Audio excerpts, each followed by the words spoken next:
Hey there, and welcome to today's video where we're going to be talking about the dumbbell standing alternating supinated shoulder press. It's a very long name for an exercise, but I just wanted to make sure I clarify each part of the motion as well as the exercise and muscles you'll be working, which are your shoulders.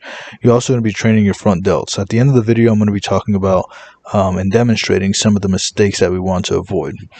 But first thing you want to do is make sure that you're standing with your feet around shoulder width apart. Make sure your glutes are in and your abs are tight. Also make sure that you're doing it in a nice, slow and controlled motion. Also make sure that as you're pressing up, you're bringing it right underneath your chin and then all the way up to the top. And what you want to be aiming for is trying to get your biceps by your ears. It's going to be a little bit harder with a supinated variation, but definitely aim to do that at least. Before we continue with more tips though, here's a word from today's video sponsor. I'm today's video sponsor, and if you'd like help losing fat or gaining muscle, there are a few ways I can help you down below. Either set up a free consultation with us, purchase through one of our free affiliate links, or purchase one of our instant access affordable training programs. Can't wait to be of service to you. Now let's get back to the rest of the video. Once you do that, the main thing that you really want to be focusing on is making sure that you're keeping your forearms perpendicular to the ground. So basically, you notice my forearms are pointing straight down. You don't want them pointing forward. You don't want them pointing back. And the reason is because then you're placing more pressure on the triceps as you're going down, as you're going up. But if you're bringing it too far down, then you're going to be using your biceps more. So what we want to do is make sure that we're not also placing the shoulder in a compromised position.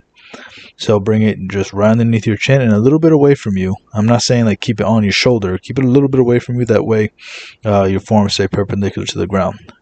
And as you go heavier, you'll see why that's so important. You want to make sure you're stacking your joints. So notice that you can't necessarily see my shoulder when I bring the weight down. That's a good thing, because from this angle at least, because that means that my joints are lined up. If you bring your elbow out, for example, instead of keeping it in like you're supposed to with this variation, then you're going to notice that you'll only be able to see my hand and a little bit of my shoulder. But the reason why is because that's an unnatural position for your shoulder. Imagine holding a dumbbell with your elbow out in a supinated position, like by your chest. And if you try that, you'll see what I mean. It puts a lot of pressure on the rotator cuff unnecessarily. Another thing you want to make sure you're doing is standing up nice and tall with your chin tucked. You do not want to be looking up when you do this, because then you're going to start changing the angle of the exercise naturally. It's just a natural inclination to arch your lower back and press overhead, but kind of pressing forward, if that makes sense. You want to avoid that. Just stand up nice and tall. Do it correctly. If you need to lower the weight, then just do that. Now, here's some common mistakes that we want to avoid. We don't want to be pressing forward. We want to be pressing overhead. We also don't want to be doing half reps, so don't do half reps at the bottom of the range, and definitely don't do half reps at the top of the range. Just do full repetitions every single time you do this.